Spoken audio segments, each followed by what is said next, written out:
عن سمرة بن جندب رضي الله تعالى عنه قال قال رسول الله صلى الله عليه وسلم সামুরা ইবনে জুনদুব রাদিয়াল্লাহু তাআলা আনহু বলেন, ফজরের নামাজের পর আল্লাহ নবী আমাদেরকে একদিন একটা রাতের ঘটনা শোনাইলেন। নবীজি বললেন, রাআইতুল লাইলাতা রাজুলাইন আতায়ান, আমি দুই ব্যক্তিকে দেখলাম আমার কাছে আসছে।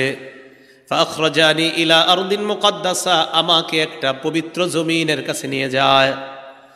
পবিত্র ভূমির কাছে যাওয়ার পর নবীজি বলেন, আমরা তিনজন চলতে লাগলাম। ফান্তলাকনা হাত্তা আতাইনা আলা নাহরিম মিন দাম, চলতে চলতে একটা নদীর কাছে গেলাম। ওই নদীর মধ্যে তাকিয়ে দেখলাম নদীর মধ্যে রক্ত আর রক্ত। আমাদের দেশে নদীতে কি আছে? পানি আছে। নবীজি বলেন, ওই নদীর মধ্যে আমি দেখলাম রক্ত আর রক্ত। হঠাৎ আমি দেখলাম নদীর মাঝখানে এক ব্যক্তি দাঁড়িয়ে আছে। ফিহি রাজুলুন কাইম, এটা নদী মনে করেন, মাঝে এক ব্যক্তি। ওয়ালা ওয়াসতিন নাহরি রাজুলুন বাইনা ইয়াদাইহি হিজারা, নদীর কিনারায় আরেকজন, তার সামনে পাথর আর পাথর। ফাকবালা রাজুলুল লাযী ফিন নাহরি, নদীর মাঝখানের লোকটা নদীর কিনারার দিকে রওনা করছে। নদীর কিনারায় যিনি দাঁড়িয়ে আছে, রমার রাজুলু বিহাজারিন ফিহি, নদীর কিনারার লোকটা একটা পাথর নিয়ে সাঁতার কাটি লোকটার মুখ বরাবর মারে। রদ্দাহু হাইসু কানা, পাথরের আঘাতে লোকটা আবার নদীর মাঝখানে চলে যায়। নবীজি বলেন, কুল্লামা যা আলিয়াখরুজা, যতবার বের হতে চায় ততবার পাথরের আঘাত খায়, আবার নদীর মাঝখানে চলে যায়।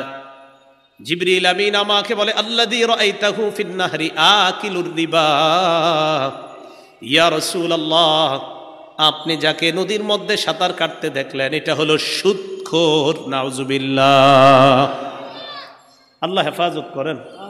তো সুদি লেনদেন অবস্থায় যদি মারা যায়, একটু চিন্তা করেন কত ভয়ঙ্কর অবস্থা হবে। আমাদের সমাজে দ্রুত বড়লোক হওয়ার আশায় মানুষ কিছু হারামের পথ বেছে নেয়। এর মধ্যে উল্লেখযোগ্য একটা ভয়ঙ্কর হারাম, এটা নিয়ে আলোচনা করব। ওই আলোচনা শুরুর পরে আল্লাহর হস্তে কেউ উঠেন না। জি, সহিহ বুখারীর 2059 নম্বর হাদিসটা আগে শুনেন।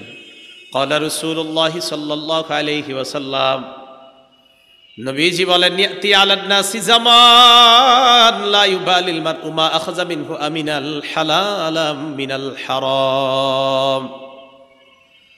এমন একটা জামানা আসবে যেই জামানায় মানুষ পরোয়া করবে না কোত্থেকে সে কামাই করছে, এই পরোয়া করবে না। তার উপার্জিত জিনিসটা হালাল না হারাম মানুষ পরোয়া করবে না। আসলেই হলো আমার পকেটের মধ্যে, এটা হালাল না হারাম এটা দেখার সময় নাই। নবীজি বলেন, এমন একটা সময় আসবে মানুষ পরোয়া করবে না সে কি হালাল কামাই করলো না হারাম কামাই করলো। নবীজি বলছে, এমন একটা জামানা আসবে। আপনারা বলেন তো, এই জামানা কি আসবে না চলতেছে? এই জাতীয় একটা ভয়ঙ্করতম হারাম, যদিও আমাদের বাংলাদেশের শব্দটা অপরিচিত। আপনারা শোনার পর বলবেন এটা অপরিচিত কিনা। আমাদের বাংলাদেশে যদি পরিচিত হয় বলবেন। এই ভয়ঙ্করতম একটা হারামের নাম হলো সুদের মাধ্যমে উপার্জিত সম্পদ। কিসের মাধ্যমে? এটা আমাদের বাংলাদেশে অপরিচিত হলেও বহির্বিশ্বে এটা পরিচিত।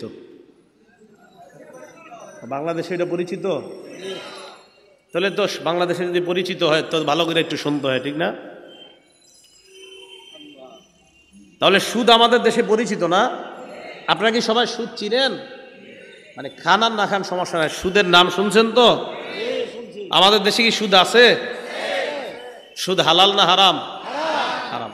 তো আমাদের দেশেও তাহলে যেই পদ্ধতিতে উপার্জন, হারাম উপার্জন আমাদের কাছে আসে, এই পদ্ধতির একটা ভয়ঙ্করতম পদ্ধতি হলো সুদ। কারণ এটা অনেকে অনেক নাম দেয়, বিভিন্ন নামে বেনামে সুদ খায়, বিভিন্ন নাম দিবে, মুনাফা, ইন্টারেস্ট, আরো অনেক নাম আসবে। তো এই জাতীয় নামের মাধ্যমে সুদ, সুদেই, এটা যত নামে দেন, সুদের নাম যদি কোনো কারণে যদি সুদের নাম দিয়ে দেন যে আল্লামা সুদ, কোনো কারণে যদি সুদের নাম এরকম ভালো দেন, মুনাফা তো একটা সুন্দর শব্দ, ইন্টারেস্ট সুন্দর শব্দ, সুদের সাথে যত ভালো জিনিসে আপনি লাগান কিয়ামত পর্যন্ত এটা হারাম, এটা হালাল, কোনো ভালো যত পদ্ধতি অবলম্বন করেন এটা ভালো হবে না। তাহলে আল্লামা লাগান আর ইসলাম লাগান, কি লাগান? আল্লামা লাগান আর এটার সাথে ইসলাম লাগান আর যাই লাগান, সুদ সুদি। সুদের ব্যাপারে 13টা কথা, জোরে বলেন কয়টা? 13টা। 1 নাম্বার, যারা সুদ খান, যারা সুদ খায়, মাইকের আওয়াজেও যারা শুনছেন, সুদখোর যারা আছেন, এই যারা আপনারা সুদের সাথে জড়িত আছেন, আপনাদের জন্য আল্লাহ আর তার রসুলের পক্ষ থেকে যুদ্ধের ঘোষণা করা হয়েছে। কিসের ঘোষণা? যুদ্ধের ঘোষণা করা হয়েছে। সূরা বাকারা 278 279 নম্বর আয়াতে আল্লাহ বলেন, ইয়া আইয়ুহাল্লাযীনা আমানুত্তাকুল্লাহ ওয়া যারু মা বাকিয়া মিনার রিবা ইন কুনতুম মুমিনিন। আল্লাহ বলেন, হে ঈমানদারগণ, তোমরা আল্লাহকে ভয় করো, যদি তোমরা মুমিন হও, সুদের কারবার ছেড়ে দাও। আয়াতের অর্থটা আবার শোনেন, দেখেন কি কয়, হে ঈমানদারগণ, তোমরা আল্লাহকে ভয় করো, যদি মুমিন হও, সুদের কারবার ছেড়ে দাও। ডাক দিছে কি বইলা? ঈমানদার বইলা। শেষে আবার কি বলতেছে দেখেন, যদি মুমিন হও, সুদের কারবার ছেড়ে দাও। আজীব শব্দ আল্লাহ বললেন, ডাক দিলেন, ঈমানদার বলে শেষের দিকে বললেন যদি মুমিন হও, সুদের কারবার ছেড়ে দাও। কত মায়া করে ডাক দিয়ে বললেন, হে ঈমানদার, আল্লাহকে ভয় করো। দেখেন কি কয়, হে ঈমানদার, যদি তুমি মুমিন হও, সুদের কারবার ছেড়ে দাও। ওনারা আমি বললাম, আব্দুর রহমান ভাই, যদি আপনি আব্দুর রহমান হন তাহলে এখানে আসেন। আল্লাহ বলছে, ঈমানদার, যদি তুমি মুমিন হও তো সুদের কারবার ছেড়ে দাও। ঠিক, কি সুন্দরভাবে বলতেছে। ফাইল্লাম তাফালু, আমি আল্লাহ বলার পর যদি তোমরা সুদের কারবার ছেড়ে না দাও, ফাজানু বিহারবিম মিনাল্লাহি ওয়া রাসূলি, তাহলে আল্লাহ আর তার রাসূলের পক্ষ থেকে যুদ্ধের ঘোষণা জেনে নাও। তাহলে যারা সুদ খায় তারা আল্লাহ আর আল্লাহ রাসূলের পক্ষ থেকে যুদ্ধের ঘোষণা নিয়ে নিস, এই জন্য নাও। 2 নাম্বার, যারা সুদ খায় কিয়ামতের ময়দানে তারা পাগল অবস্থায় উঠবে। কি অবস্থায়? পাগল। এটা খায়েন না। সূরা বাকারার 275 নম্বর আয়াতে আল্লাহ বলেন, আল্লাযীনা ইয়াকুলুনার রিবা, যারা সুদ খায়, লা ইয়াকুমুনা ইল্লা কামা ইয়াকুমুল্লাযী ইয়াতাখাব্বাতুহুশ শাইতানু মিনাল মাস, এরা কিয়ামতের ময়দানে এমন অবস্থায় উঠবে যেন শয়তান তাদেরকে স্পর্শ করে পাগল বানায়া দিছে। যালিকা বিআন্নাহুম ক্বালু ইন্নামাল বাইউ মিসলুর রিবা, এটা এই কারণে তারা দুনিয়ার মধ্যে বলতো ব্যবসা সুদের মতো। বলেন নাউজুবিল্লাহ। ব্যবসা কি সুদের মতো? আল্লাহ বলেন, আহাল্লাল্লাহুল বাইআ, আল্লাহ ব্যবসাকে হালাল করেছেন, ওয়া হাররামার রিবা, আল্লাহ সুদকে হারাম করেছেন। এখন মনে করেন আমি একটা অফিস বানাইলাম, অফিসের মধ্যে দেয়ালে লেখা আহাল্লাল্লাহুল বাইআ ওয়া হাররামার রিবা, আমার অফিসের দেয়ালে লেখা আল্লাহ ব্যবসাকে হালাল করেছেন, সুদকে হারাম করেছেন, কিন্তু আমার অফিসের কর্মকাণ্ড সব সুদের। হ্যাঁ, এটা পিছনে লেখার মানে কি? আমি অফিসে লেগে রাখলাম আল্লাহ সুদকে হারাম করেছেন, ব্যবসাকে হালাল করেছেন, আর আমি ওইটাকে কেন্দ্র করে আপনাদেরকে সুদি কারবারে আহ্বান জানাচ্ছি। তাহলে এটা যতই আমি লিখে রাখি আর যদি সুদি কারবার করি, তো বলেন তো, লিখে রাখার পরেও যদি সুদি কারবার বলি, তো এই সুদ কি হালাল হবে না হারাম? সুদ এটা হারাম। 3 নাম্বার, যারা সুদ খায় দুনিয়াতে, এই জায়গায় আমি সবার জন্য দোয়া করি, আল্লাহ যেন কাউকে সুদি কারবারে লেনদেন অবস্থায় মৃত্যু না দেয়। সুদ থেকে ফিরিয়ে খুব দ্রুত যেন আল্লাহ ওই বান্দাকে নিয়ে আল্লাহ যেন তাকে হেদায়েত দিয়ে দেয়। সুদি লেনদেনে যদি মৃত্যু হয়ে যায়, কারো এমন মরণ না হোক, যদি হয়, কিয়ামতের ময়দানে এই ব্যক্তি এমন অবস্থায় উঠবে, মনে হবে তার এই গলার মধ্যে কেউ চেপে ধরে শ্বাসরোধ করে তাকে কেউ হত্যা করতে চাইতেছে, হা হা করে ফাঁসি লাগাইলে যেমন মনে হয়, এমন অবস্থায় সুদখোর কিয়ামতের মাঠে উঠবে। উমদাতুত তাফসীর 1 নম্বর খণ্ড 330 নম্বর পৃষ্ঠা। আর আব্দুল্লাহ ইবনে আব্বাস রাদিয়াল্লাহু তাআলা আনহুমা قال আব্দুল্লাহ ইবনে আব্বাস রাদিয়াল্লাহু তাআলা আনহুমার বর্ণনা, তিনি বলেন, আকিলুর রিবা ইউবাসু ইয়াউমাল কিয়ামাতি মাজনুনান ইউখনাক। সুদখোরকে কিয়ামতের ময়দানে এমন অবস্থায় উঠানো হবে, দেখলে মনে হবে পাগল, আর মনে হবে তাকে শ্বাসরোধ করে হত্যা করা হচ্ছে, দেখলে এমনটা মনে হবে। 4 নাম্বার, আপনাদের এই এলাকায় যারা সুদ খায়, যারা সুদি কারবারের লেনদেন করে, তারা এই এলাকার জন্য আল্লাহর আযাব বৈধ করে নেয়। এই দেখেন, এই এলাকার নাম মুগদা। এখন আপনারা সুদ খান না অনেকে, কিন্তু যারা খায় তারা ওই এলাকার জন্য আল্লাহর গজবকে বৈধ করে নেয়। মানে আল্লাহ গজব দিতে চান না, কিন্তু যারা সুদের কারবার করে তারা আল্লাহর গজবকে বৈধ করে নেয়। আত-তারগীব ওয়াত-তারহীব কিতাবের নাম, 3 নাম্বার খণ্ড, 69 নাম্বার পৃষ্ঠা, 59 নাম্বার পৃষ্ঠা। আর আব্দুল্লাহ ইবনে আব্বাস রাদিয়াল্লাহু তাআলা আনহুমা قال قال رسول الله صلى الله عليه وسلم, নবীজি বলেন, ইদা যাহারাজ জিনা ওয়ার রিবা ফি ক্বরিয়া, কোন এলাকার মধ্যে যখন 2টা অপরাধ বেড়ে যায়, বলেন কয়টা? কোন এলাকায় যখন 2টা অপরাধ বেড়ে যাবে, 1 নাম্বার ব্যভিচার, 2 নাম্বার সুদের কারবার, কদ আহাল্লু বিআনফুসিহিম আযাবাল্লাহ, ব্যভিচারকারীর দল আর সুদের কারবার যারা করে তারা ওই এলাকার জন্য আল্লাহর আযাব বৈধ করে দেয়। নাউজুবিল্লাহ। তাহলে কয় গুনাহ বাড়লে এলাকায় আযাব বৈধ হয়? ব্যভিচার, সুদের কারবার।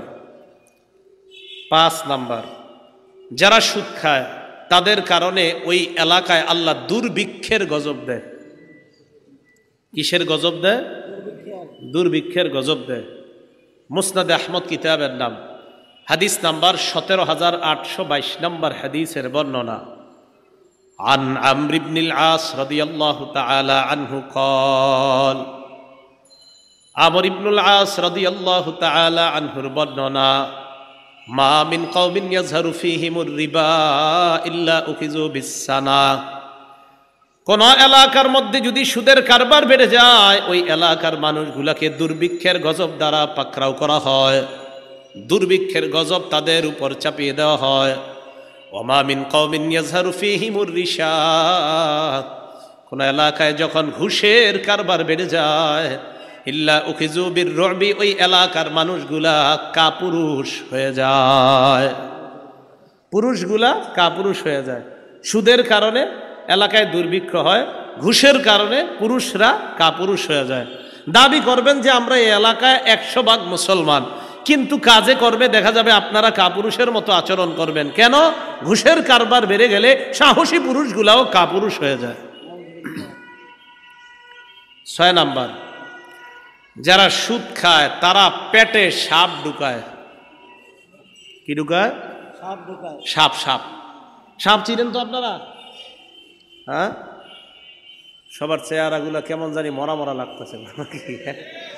সুদের আলোচনার আগ পর্যন্ত তো ভালোই ছিল সব। হ্যাঁ, এখন দেখি একটু, আরে চলবে তো অবশ্যই, চেহারা কালো হলেও চলবে, না হলেও চলবে, এই টেনশন করেন না। যারা সুদ খায় তারা পেটে সাপ ঢুকায়।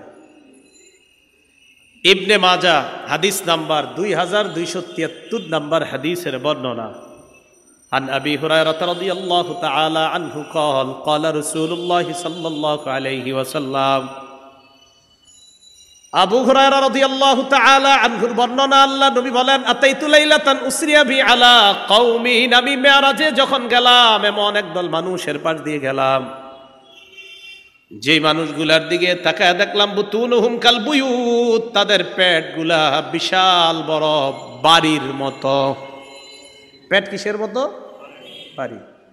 ফিহা আল হাইয়াত তুরাবিন খারিজি বুতুনিহিম, আল্লাহ নবী কয় বাহির থেকে তাকায় দেখি তাদের পেটের মধ্যে বিশাল বড় বড় সাপ দৌড়ায়। বাহির থেকে সাপ দেখা যাইতেছে, সাপ দৌড়ায়। ফাকুলতু মান হাউলাই ইয়া জিবরিল, আমি প্রশ্ন করলাম জিবরিল এরা কারা? জিবরিল জবাব দেয় হাউলাই আকালাতুর রিবা ইয়া রাসূলুল্লাহ, হুজুর এরা হলো সুদখোরের দল, নাউজুবিল্লাহ। সুদ খাওয়া মানে পেটে সাপ ঢুকানো। ভাই এই অপরাধটা কইরেন না, এতে আপনার দুনিয়াও বরবাদ হয়ে যাচ্ছে, আখেরাতও বরবাদ। আপনি কার জন্য সুদ খান? আপনি এই হারামটা কার জন্য নিচ্ছেন? আপনার ছেলে মেয়ে বিবির জন্যই তো। আগের জামানায় মানুষ মারা গেলে মানুষ মানুষকে মনে রাখতো কিছুদিন, মোটামুটি মনে রাখতো। এই যুগে মারা গেলে কিন্তু আজকে মারা গেছেন না, কালকে সকাল থেকে আপনার ছেলে আপনার মনে রাখবে না, ও ওর মতো ওর মোবাইল টোবাইল নিয়ে ব্যস্ত হয়ে যাবে, আপনারে মনে রাখবে না। আপনি কার জন্য সুদ খাইতেছেন? আপনি বিশ্বাস করেন না, আপনি মারা যাওয়ার সাথে সাথে দুনিয়া ওর ঠিক মতো চলবে, আপনি চলে গেলেন, আপনার খোঁজও নিবে না। আপনি মারা গেছেন, শেষ, আপনি মাটির নিচে। 1 বছর পরে মুগ্ধা পুরা এলাকাও ভুলে যাবে আপনি যে এলাকার কেউ ছিলেন। তা আপনি কার জন্য এটা করতেছেন? এই হারামে আপনি হাত দিয়েন না। যারা ছেলে মেয়ে আছেন আপনারা আপনার বাবাকে বলেন, আব্বা বছরে 12টা শার্ট পাঞ্জাবি গেঞ্জি দেওয়া দরকার নাই, হালাল টাকায় পারেন আমাকে সামান্য কিছু দিয়েন, হারাম আমার পিছনে আপনি খরচ করেন না। মা বোন মেয়েরা যারা আছেন আপনি আপনার বাবাকে বলেন, স্ত্রী যারা আছেন আপনার স্বামীকে বলেন, তুমি আমার জন্য হালাল টাকায় যা পারো আমাকে খাওয়াবা, পরাবা, সামান্য হারাম আমার পিছনে খরচ করবা না। আমি আশাবাদী কোনো বিবি তার স্বামীকে যদি এটা বলে, কোনো ছেলে আর মেয়ে যদি তার বাবাকে এটা বলে, আমি আশাবাদী ইনশাআল্লাহ ওই বাবা ওই স্বামী সুদের কারবার থেকে ফিরে আসবে। কেন? কারণ তিনি তো সুদের কারবারের টাকা বাড়াচ্ছে তাদের জন্যই। তো এই গেল 6 নাম্বার। 7 নাম্বার, যারা সুদ খায় তারা আপন মাকে বিয়ে করে। আপন মায়ের সাথে বিয়ে কি জায়েজ? হারাম না? হারাম, জিনা, ব্যভিচার। ইবনে মাজাহ 2274 এবং 2275 নম্বর হাদিসের বর্ণনা, আর রিবা 70 হুবা, সুদের গুনাহের শাখা হলো 70টা। বলেন সুদের গুনাহের শাখা কয়টা? আইসারুহা আইয়ান কিহার রাজুল উম্মা, সবচাইতে নিম্ন শাখা হলো আপন মাকে বিয়ে করা। আমি মাঝে মাঝে চিন্তা করি 70টা শাখার মধ্যে যদি সবচাইতে নিম্ন শাখা হয় আপন মাকে বিয়ে করা, বাকি 69টা না জানি আরো কঠিন। এটা যদি নিম্ন হয় তো বাকি 69টার কি অবস্থা হবে? এই গেল 7 নাম্বার।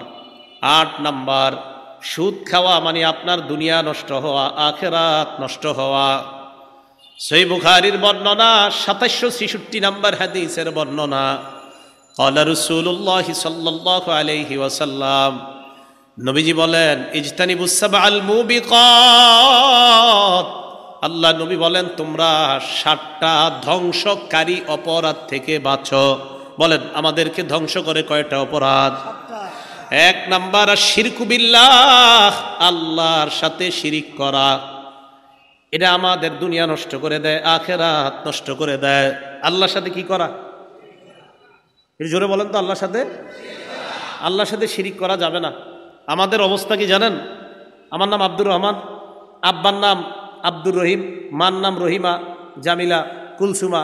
তা আমি মনে করি আমি তো মুসলমান, আমার বাপ মুসলমান, মা মুসলমান, অথচ আমি পীরের পায়ে সেজদা দেই। আমি যদি মাজারে সেজদা দেই, আমার নাম মুসলমান হলেও আমার পরিচয় হবে মুশরিক। সেজদা কাকে দিতে হবে? আল্লাহকে দিতে হবে।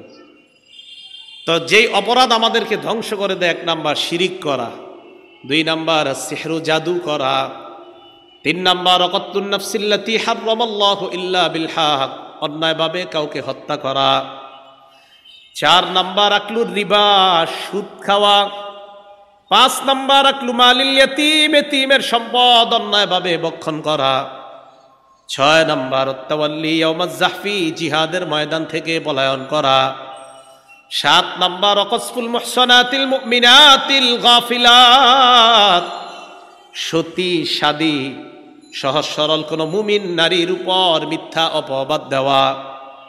এই 7টা অপরাধ আমাদের জীবনটা নষ্ট করে দেয়, আখিরাত বরবাদ করে দেয়। 7-এর মধ্যে একটা হলো সুদ খাওয়া। সুদ যারা খাবে দুনিয়ার পরিবারটাও নষ্ট হবে, আখিরাত তো নিজের বরবাদ হবে, পেটে সাপ ঢুকাবে, আরো কত ধরনের আযাব আছে। আল্লাহ আমাদের এই পুরা সমাজকে এই ভয়ঙ্কর অপরাধ থেকে বেঁচে থাকার তৌফিক দান করেন। 9 নাম্বার, সুদ খাওয়া অবস্থায় যার মরণ হয়, আল্লাহর কাছে দোয়া করি, আল্লাহ কোন মুসলমান যেন সুদ খাওয়া অবস্থা, তার সুদি কারবারে লেনদেন আছে, এই অবস্থায় যেন কারো মরণ না হয়। আল্লাহ যেন ফিরিয়ে আনে, সবাই বলেন আমিন। আল্লাহ যেন ফিরিয়ে আনে, বলেন আমিন। আল্লাহ না করেন যদি সুদের সাথে লেনদেন অবস্থায় মারা যায়, তাকে কবর দিয়ে আসার পর সে একটা নদীর মধ্যে সাঁতার কাটা শুরু করবে, ওই নদীটার মধ্যে রক্ত থাকবে, এই রক্তের নদীতে সাঁতার কাটতে কাটতে বারবার কিনারায় উঠতে চাবে, বারবার কিনারা থেকে তাকে আঘাত করা হবে, আবার নদীর মাঝখানে আসবে, এভাবে চলতেই থাকবে, কোনোদিনও নদীর কিনারায় সে পৌঁছতে পারবে না। দলিল সহিহ বুখারী 2085 নম্বর হাদিসের বর্ণনা। আন সামুরা ইবনে জুনদুব রাদিয়াল্লাহু তাআলা আনহু قال قال رسول الله صلى الله عليه وسلم। সামুরা ইবনে জুনদুব রাদিয়াল্লাহু তাআলা আনহু বলেন, ফজরের নামাজের পর আল্লাহ নবী আমাদেরকে একদিন একটা রাতের ঘটনা শোনাইলেন। নবীজি বললেন, রাআইতুল লাইলাতা রাজুলাইন আতায়ান, আমি দুই ব্যক্তিকে দেখলাম আমার কাছে আসছে। ফাখরাজানি ইলা আরদিন মুকদ্দাসা, আমাকে একটা পবিত্র জমিনের কাছে নিয়ে যায়। পবিত্র ভূমির কাছে যাওয়ার পর নবীজি বলেন, আমরা তিনজন চলতে লাগলাম। ফানতালাকনা হাত্তা আতাইনা আলা নাহরিম মিন দাম, চলতে চলতে একটা নদীর কাছে গেলাম, ওই নদীর মধ্যে তাকিয়ে দেখলাম নদীর মধ্যে রক্ত আর রক্ত। আমাদের দেশে নদীতে কি আছে? পানি আছে। নবীজি বলেন, ওই নদীর মধ্যে আমি দেখলাম রক্ত আর রক্ত। হঠাৎ আমি দেখলাম নদীর মাঝখানে এক ব্যক্তি দাঁড়িয়ে আছে, ফিহি রাজুলুন কাইম, এটা নদী মনে করেন, মাঝে এক ব্যক্তি। ওয়ালা ওয়াসতিন নাহরি রাজুলুন বাইনা ইয়াদাইহি হিজারা, নদীর কিনারায় আরেকজন, তার সামনে পাথর আর পাথর। ফাকবালার রাজুলুল্লাযী ফিন নাহরি, নদীর মাঝখানের লোকটা নদীর কিনারার দিকে রওনা করছে। নদীর কিনারায় যিনি দাঁড়িয়ে আছে, রমার রাজুলু বিহাজারিন ফিহি, নদীর কিনারার লোকটা একটা পাথর নিয়ে সাঁতার কাটি লোকটার মুখ বরাবর মারে। রদ্দাহু হাইসু কানা, পাথরের আঘাতে লোকটা আবার নদীর মাঝখানে চলে যায়। নবীজি বলেন, কুল্লামা যা আলিয়া খুরুজা, যতবার বের হতে চায় ততবার পাথরের আঘাত খায়, আবার নদীর মাঝখানে চলে যায়। জিবরিল আমিন আমাকে বলে, আল্লাযী রাআইতাহু ফিন নাহরি আকিলুর রিবা, ইয়া রাসূলুল্লাহ, আপনি যাকে নদীর মধ্যে সাঁতার কাটতে দেখলেন এটা হলো সুদখোর। নাউজুবিল্লাহ, আল্লাহ হেফাজত করেন। তো সুদি লেনদেন অবস্থায় যদি মারা যায়, একটু চিন্তা করেন কত ভয়ঙ্কর অবস্থা হবে। 10 নাম্বার, যে ব্যক্তি সুদ দেয়, যে ব্যক্তি সুদ খায়, যে সুদের কারবার লেখে, যে সুদের সাক্ষী দেয়, এই 4 শ্রেণীকে আল্লাহ রাসূল সাল্লাল্লাহু আলাইহি সাল্লাম অভিশাপ দেয়। যে সুদ খায়, যে সুদ দেয়, যে সুদের কারবার লেখে, যে সুদের সাক্ষী দেয়, এই 4 শ্রেণীকে আল্লাহ রাসূল অভিশাপ দেয়। নাসাই শরীফের 5103 নম্বর হাদিসের বর্ণনা। আন আলী ইবনে আবি তালিব রাদিয়াল্লাহু তাআলা আনহু আন্না রাসূলুল্লাহ সাল্লাল্লাহু আলাইহি ওয়াসাল্লাম লাআনা আকিলার রিবা ওয়া মুকিলা ওয়া কাতিবা, পরের বর্ণনায় ওয়া শাহিদা। আলী রাদিয়াল্লাহু তাআলা আনহু বলেন, আল্লাহ নবী সুদখোরকে অভিশাপ দেয়, সুদদাতাকে অভিশাপ দেয়, সুদের লেখককে অভিশাপ দেয়, সুদের সাক্ষ্যদাতা যে তাকে অভিশাপ দেয়। 4 শ্রেণীকে আল্লাহ নবী অভিশাপ দেয়। এলাকায় অনেক সহজ সরল মানুষ আছে যারা সুদে টাকা লাগায়, তো এরা কি করে, ওই সহজ সরল মানুষগুলারে সাক্ষী রাখে। ভালো মানুষ, নামাজি ব্যক্তি এদেরকে সাক্ষী রাখে। প্রিয় নামাজি ভাইয়েরা শোনেন, সুদের সাক্ষীও দিবেন না। সুদের সাক্ষী যদি দেন তাও নবী আপনার অভিশাপ দিবে। এই জন্য সুদের লেখা, সুদের সাক্ষীদাতা, আপনি দেখেন আপনি একজন নামাজি ব্যক্তি, সুদের সাক্ষী আপনি দিলেন, খাইলেনও না, ধরলেনও না, ফাও ফা নবীর অভিশাপের তলে কেন পড়বেন? এজন্য সুদের সাক্ষী দিবেন না, সুদের লেখাও লিখবেন না, সুদ খাবেন না, সুদ দিবেন না। এই 4 শ্রেণীর অন্তর্ভুক্ত হওয়া থেকে আল্লাহ আমাদেরকে হেফাজত করেন। 11 নাম্বার, জেনে শুনে সামান্য পরিমাণ সুদ খাওয়া মানে 36 বার ব্যভিচার করার চাইতে বড় অপরাধ করা। জেনে শুনে সামান্য পরিমাণ সুদ খাওয়া, কমান সাউন্ড কমান, জেনে শুনে সামান্য পরিমাণ সুদ খাওয়া মানে 36 বার ব্যভিচারের চাইতে বড় অপরাধ করা। হাদিসের কিতাবের নাম মুসনাদ আহমদ। এই কিতাবের 22,007 নম্বর হাদিসের বর্ণনা। দিরহামু রিবান ইয়াকুলুহু রাজুল ওয়া হুয়া ইয়ালাম আশাদ্দু মিন 36 জিনা। জেনে শুনে 1 দিরহাম পরিমাণ সুদ খাওয়া 36 বার ব্যভিচার করার চাইতে বড় অপরাধ করা। ভাইয়েরা, সুদ খায়েন না, মেহেরবানি করে অপরাধটা থেকে বেঁচে থাকেন। আল্লাহ আমাদের সকলকে হেফাজত করেন। আল্লাহ বলেন ইয়ামহাকুল্লাহুর রিবা ওয়া ইউরবিস সাদাকাত। সুদ আল্লাহ ধ্বংস করে দেয়। বলেন, সুদ আল্লাহ কি করে দেয়? সবাই বলেন, সুদ আল্লাহ কি করে দেয়? তাহলে সুদের উপার্জিত যেই অর্থ আমরা দেখি, যত বাড়তি হোক না কেন, যত বেশি হোক না কেন, এটা আল্লাহ কি করে দেয়? ধ্বংস করে দেয়। 12 নাম্বার, আবারও ওই দোয়া করি, আগের দোয়া, সুদি লেনদেন অবস্থায় যেন কোনো মুসলমান আমাদেরকে আল্লাহ মৃত্যু না দেয়। সুদি লেনদেনে যদি মারা যান, জান্নাত থেকে বঞ্চিত হয়ে যাবেন। 12 নাম্বার, আল মুস্তাদরাক লিল হাকিম কিতাবের নাম। এই কিতাবের 2260 নাম্বার হাদিসের বর্ণনা। নবীজি বলেন, আরবাউন হাক্কুন আলাল্লাহি আল্লাহ ইউদখিলাহুমুল জান্নাহ। 4 ব্যক্তির ব্যাপারে আল্লাহর হক, 4 ব্যক্তির ব্যাপারে আল্লাহর হক। দেখেন নবী কি কয়, 4 ব্যক্তির ব্যাপারে আল্লাহর হক হলো তাদেরকে জান্নাত না দেওয়া। 4 জনকে জান্নাত না দেওয়া, এটা আল্লাহর হক। কয়জনকে জান্নাত না দেওয়া আল্লাহর হক? 1 নাম্বার, মুদমিনুল খামরি, যে প্রতিনিয়ত মদ পান করে, মদ্যপানে অভ্যস্ত, প্রতিনিয়ত মাদক সেবন করে, এই ব্যক্তিকে জান্নাত না দেওয়া আল্লাহর হক। নিয়মিত মদ পান করে, খাইতে খাইতে মারা গেছে, এই ব্যক্তিকে জান্নাত না দেওয়া আল্লাহর হক। এই জন্য অনেকে দেখবেন আপনার এই মদ পান করতে করতে করতে করতে এক সময় এমন অবস্থা হয় যে তাকে আপনার বিভিন্ন জায়গায় নিয়ে ভর্তি করা হয়। সেখানে যাওয়ার পরে বলে যে আমার মদ লাগবে। কি লাগবে? মদ লাগবে। এই আল্লাহ না করেন এই অবস্থায় যদি মারা যায়, তাহলে তাকে জান্নাত না দেওয়া আল্লাহর হক। এই জন্য অনেক সময় দেখবেন বিভিন্ন দেশে অনেক মদে আসক্ত হওয়া ব্যক্তিরা যখন মারা যায়, যে নিয়মিত মদ পান করে, এর ব্যাপারে দেখবেন যখন প্রশ্ন করে সাংবাদিকরা, হাউ ডিড হি ডাই, সে কিভাবে মারা গেছে, দেখবেন ওখানে পেপারে পরের অংশগুলো কি লেখে একটু দেখেন যে কিভাবে মারা গেল। দেখবেন বলবে অমক মাদক দ্রব্যের অমক নেশার কারণে তার শরীরে এটা সাপ ছোবল দিলে বিষের ক্রিয়ায় মারা গেছে। আমরা বলি মদের এই ক্রিয়ায় সে মারা গেছে, মদ্যপান অবস্থায় সে মারা গেছে। আল্লাহ না করেন যদি মারা যাওয়াটা ওই অবস্থায় হয়, তাকে জান্নাত না দেওয়াই আল্লাহর হক। 2 নাম্বার, ওয়া আকিলুর রিবা, যে সুদ খায়, ওই সুদি অবস্থায় যদি মারা যায়, তাকে জান্নাত না দেওয়া আল্লাহর হক।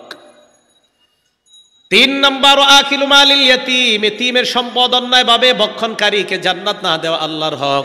এতিমের সম্পদ ভক্ষণ বুঝেননি? বড় ভাই মারা গেছে, ছোট ভাইয়ের দায়িত্ব এসে গেছে, এবার ভাতিজা ভাতিজির দায়িত্ব নেওয়া। ছোট ছোট ভাতিজা ভাতিজি আছে, ছোট ভাইয়ের মাথায় সারাক্ষণ ফিকির, এদেরকে বুঝায় শোনায়া কলমের খোঁচায় কিভাবে বড় ভাইয়ের সম্পদ নেওয়া যায়। এটা এতিমের সম্পদ ভক্ষণ করা।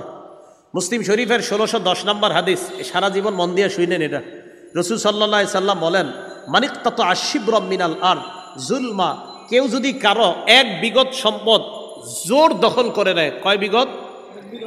1 কাঠা না, 1 কাঠা না, 1 বিঘত। বলেন কতটুক?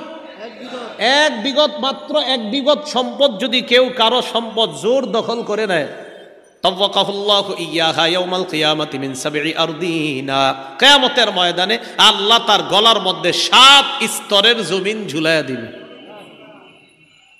একটু চিন্তা করে দেখেন তো, এই জমিন কি কারো গলায় ঝুলাইতে পারবো আমরা দুনিয়াতে? একটু ভাবেন, 7 স্তরের জমিন যদি কারো গলায় ঝুলায়, ওরে দেখা যাবে কেমন? তাহলে 1 বিঘত সম্পদ অন্যায়ভাবে জোর দখল করলে অবস্থা যদি হয়, তা আপনি যদি 1 কাঠা 2 কাঠা আরো কত সম্পদ এতিমের ভক্ষণ করলেন, কি অবস্থা হবে? তো বলছিলাম 3 নাম্বার, এতিমের সম্পদ অন্যায়ভাবে ভক্ষণকারীকে জান্নাত না দেওয়া আল্লাহর হক। 4 নাম্বার, আল্লাকুলি ওয়ালিদাই, পিতা মাতার নাফরমান সন্তান, এই সন্তানকে জান্নাত না দেওয়া আল্লাহর হক। এই হলো 12 নাম্বার।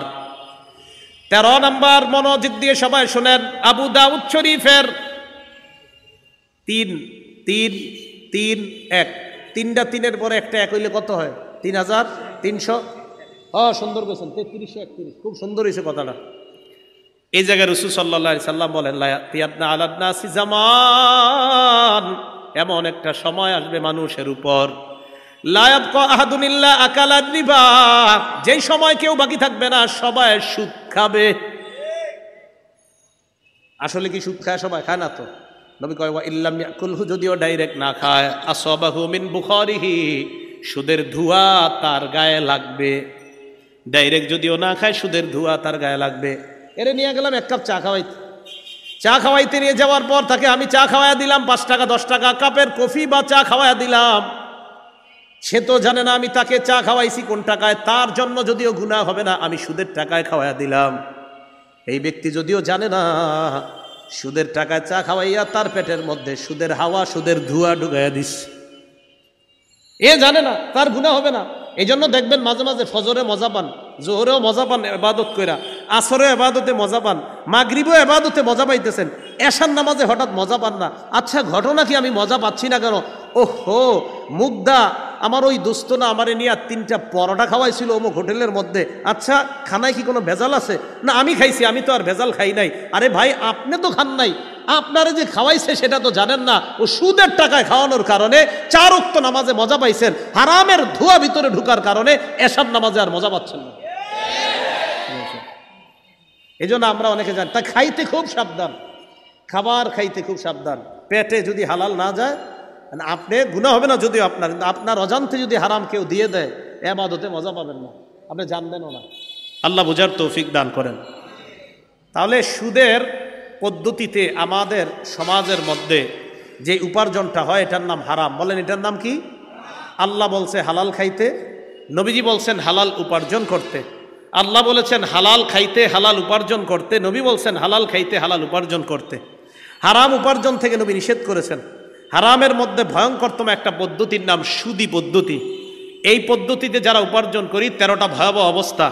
খুব সংক্ষেপে আবার নতুন করে যারা আসছি মনে রাখি। 1 নাম্বার, যারা সুদ খায়, আল্লাহ রসুলের পক্ষ থেকে তাদের জন্য যুদ্ধের ঘোষণা, সূরা বাকারা 278 279 নাম্বার আয়াত। 2 নাম্বার, যারা সুদ খায় কিয়ামতের ময়দানে পাগল অবস্থায় উঠবে, সূরা বাকারা 275 নাম্বার আয়াত। 3 নাম্বার, যারা সুদ খায় কিয়ামতের ময়দানে তাদেরকে শ্বাসরোধ করা অবস্থায় হত্যা করা হচ্ছে, এমন অবস্থায় উঠবে। ওমদাতুত তাফসীর 1 নাম্বার খণ্ড 330 নাম্বার পৃষ্ঠা। 4 নাম্বার, যারা সুদ খায় তারা এলাকার জন্য আযাব বৈধ করে নেয়, আত-তারগীব ওয়াত-তারহীব 3 নাম্বার খণ্ড 69 নাম্বার পৃষ্ঠা। 5 নাম্বার, যারা সুদ খায় তাদের কারণে এলাকায় দুর্ভিক্ষ আসে, মুসনাদে আহমদ 17822 নাম্বার হাদিস। 6 নাম্বার, যারা সুদ খায় তারা পেটে সাপ ঢুকায়, ইবনে মাজাহ 2273 নাম্বার হাদিস। 7 নাম্বার, যারা সুদ খায় তারা আপন মাকে বিয়ে করে, ইবনে মাজাহ 2274 2275 নাম্বার হাদিস। 8 নাম্বার, যারা সুদ খায় তাদের দুনিয়া ধ্বংস আখিরাত ধ্বংস, সহিহ বুখারী 2766 নাম্বার হাদিস। 9 নাম্বার, যারা সুদ খায় মরণের পর কিয়ামত পর্যন্ত রক্তের নদীতে সাঁতার কাটবে, সহিহ বুখারী 2085 নাম্বার হাদিস। 10 নাম্বার, যে সুদ খায়, সুদ দেয়, সুদের সাক্ষী দেয়, সুদের লেখালেখি করে, তার উপর রসুলের অভিশাপ, নাসাই শরীফ 5103 নাম্বার হাদিস। 11 নাম্বার, জেনে শুনে সামান্য পরিমাণ সুদ খাওয়া, 36 বার ব্যভিচারের চেয়ে বড় অপরাধ করা, মুসনাদে আহমদ 22007 নাম্বার হাদিস। 12 নাম্বার, সুদী অবস্থায় যদি মারা যায় কেউ, আল্লাহ এই মারানকে আমাদেরকে না দেখ, যদি কেউ মারা যায় তাহলে তার জন্য জান্নাত হারাম হয়ে যায়, জান্নাত থেকে সে বঞ্চিত হয়ে যায়। আল মুস্তাদরাক লিল হাকিম 2260 নাম্বার হাদিস। 13 নাম্বার, এমন একটা সময় আসবে যে সময় সবাই যদিও সুদ না খায়, সুদের হাওয়া অন্তত সবার গায়ে লেগে যাবে। আবু দাউদ শরীফ 3331 নাম্বার হাদিস। আল্লাহ আমাদের এই সমাজকে সুদ মুক্ত সমাজ হিসাবে যেন ইমাম ওলামা যারা আছে তাদের সাথে মিলে মিশে হারাম মুক্ত, বিশেষ করে সুদ মুক্ত একটা সমাজ যেন এই মুগদাবাসী, এই এলাকার আলেম ওলামা এবং আইন শৃঙ্খলা বাহিনী সহ এই এলাকার যারা উপরস্তরের লোক যারা আছে সবাই মিলে মিশে সুদমুক্ত একটা সমাজ গড়ে আল্লাহর গজব থেকে যেন এই সমাজকে হেফাজত করতে পারি। আল্লাহ তৌফিক দান করেন। আমিন। আখিরু দাওয়ানা আনিল হামদুলিল্লাহি রাব্বিল আলামিন। বাদশাহ মোহতারাম আল্লামা ওলিপুরি সাহেব